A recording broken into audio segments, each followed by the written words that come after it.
Hello student, आइए exercise 14.2 का question number 7 करते हैं, जिसमें उसने हमें ए और बी दो इवेंट दिए हैं और कुछ प्रोबेबिलिटीज दी है। तो आइए लिख लेते हैं जो जो प्रोबेबिलिटी उसने हमें दी है। उसने कहा है कि पी ए हमें दी हुई है 0.54, पी बी हमें दी हुई है 0.69 और पी ए इंटरसेक्शन बी जो हमें दी हुई है वो दी हुई है 0.35। राइट, अब वो कह रहा है पहले पार्ट में पी ए यूनियन बी निकालो। इसका तो सीधा सा फॉर्मूला है हमारे पास, P A complement intersection B complement. ऐसे उसने 4 पार्ट्स कहे हैं। आइए एक एक करके निकालते हैं, फॉर्मूला लगाते जाते हैं और इसको सॉल्व करते जाते हैं। तो पहला पार्ट है पी ए यूनियन बी निकालने के लिए कहा है। इसका फॉर्मूला हम पहले भी कर चुके हैं और फॉर्मूला लिस्ट में भी लिखा है इंट्रोडक्शन वाले वीडियो में। वो होता है P A plus P B minus P A intersection B. Clear है? आइए इसमें वैल्यू डाल लेते हैं। ये हमें दी हुई है 0.54, ये हमें दी हुई है 0.69 और ये है हमारी 0.35। इसको ऐड सब्ट्रैक्ट कर लेते हैं, आंसर आ जाएगा। ये हो जाएगा आपका 9 और 4 13, 1 कैरी 11 और 1 12, तो ये आ गया आपका 1.23। इसमें से 0.35 सब्ट्रैक्ट कर देते हैं। राइट, तो ये आ जाएगा कुछ 0.88। आपका ये आंसर आ जाएगा फर्स्ट पार्ट का। क्लियर है? सेकंड आ जाओ। सेकंड पार्ट में उसने हमें कहा है कि P A complement intersection B complement, मतलब नाइदर ए नॉर बी वाला पार्ट है। इसमें हम डी मॉर्गन्स लॉ भी लगा सकते हैं, जो कि हो जाएगा ए यूनियन बी का कॉम्प्लीमेंट।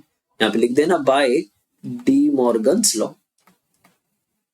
इस सेट्स में पढ़ा हुआ है हमने डी मॉर्गन्स लॉ। राइट, अब ए यूनियन बी का कॉम्प्लीमेंट कैसे निकलता है? 1 में से जब हम ए यूनियन बी को सब्ट्रैक्ट करेंगे तो ए यूनियन बी का कॉम्प्लीमेंट आ जाता है, यानी नॉट ए वाला फॉर्मूला लग जाएगा। लिखना चाहता हूं यहां पे लिख सकते हो P A plus P not A is equal to 1। वही वाला फॉर्मूला हमने लगाया। यहाँ पे ए यूनियन बी की वैल्यू डाल देंगे, ऊपर निकाल के आए हम। ए यूनियन बी कितना था? 0.88। इसको 1 में से जब सब्ट्रैक्ट करोगे तो आपका आंसर आ जाएगा 0.12। क्लियर है यहां तक दोनों पार्ट? थर्ड पार्ट में आ जाओ। थर्ड पार्ट कह रहा है कि P A intersection B complement निकालो। ये निकालने के लिए कहा हुआ है हमें। तो अगर आपको पता हो तो A intersection B complement A minus B को ही कहते हैं। ये रिजल्ट भी हमने सेट चैप्टर में करा हुआ है। अगर आप फिर भी वेन डायग्राम से देखना चाहते हो तो उसको देख सकते हो। ये ए है, ये बी है।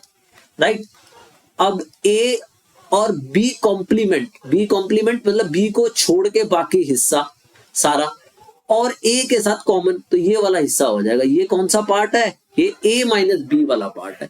तो इसको ए माइनस बी को ही हम कहते हैं क्या? A intersection B complement.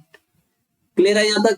अब हम क्या करेंगे? ए माइनस बी कैसे निकालेंगे? जब ए में से ये इंटरसेक्शन वाला हिस्सा जिसको हम ए इंटरसेक्शन बी कहते हैं, इसको सब्ट्रैक्ट कर देंगे तो आ जाता है। इसका फार्मूला होता है P A minus P A intersection B. अब इसकी वैल्यू डाल लेते हैं। पी ए हमें दिया हुआ है 0.54 और इंटरसेक्शन दिया हुआ था 0.35। देखना चाहते हो तो आप देख सकते हो, ये दिया हुआ था 0.35 और 54।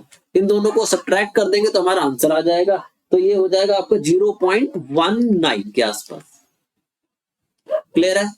आइए फोर्थ वाला पार्ट कर लेते हैं। फोर्थ पार्ट में वो हमें कह रहा है कि P B intersection A complement, P B intersection A complement निकालने के लिए कह रहा है। तो अब ये उल्टा हो गया, मतलब अगर हम वेन डायग्राम से देखें तो ये हो जाएगा बी माइनस ए। राइट, बी के साथ हमें ए कॉम्प्लीमेंट की इंटरसेक्शन निकाली, यानी ये वाला हिस्सा निकालना, इसको बी माइनस ए कहते हैं हम। तो ये हो जाएगा बी माइनस ए। इसको कैसे निकालेंगे हम? जब बी में से कॉमन हिस्सा यानी ए इंटरसेक्शन बी में से जब ये कॉमन हिस्सा ए इंटरसेक्शन बी सब्ट्रैक्ट करेंगे तो आंसर आएगा आपका। आइए वैल्यू डाल लेते हैं। पी बी हमें दिया हुआ 0.69 और ए इंटरसेक्शन बी ऊपर भी लिखा था तो ये 0.35।